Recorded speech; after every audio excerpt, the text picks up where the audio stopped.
Hello guys, in this video I'm going to show you how to add music to your YouTube shorts.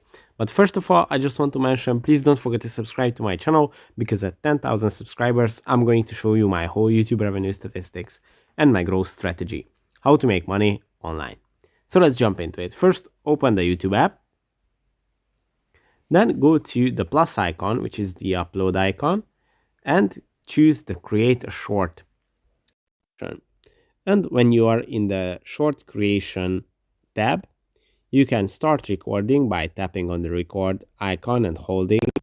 You can also tap and leave it at that to record automatically. And when you are done, you can just stop it.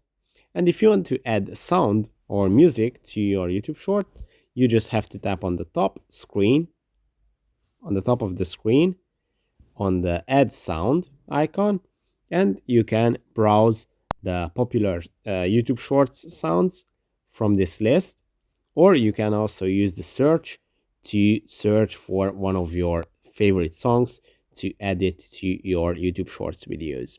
So that's pretty much it for this video. I hope it was helpful for you. If it was, please consider subscribing and see you in the next one. Bye bye.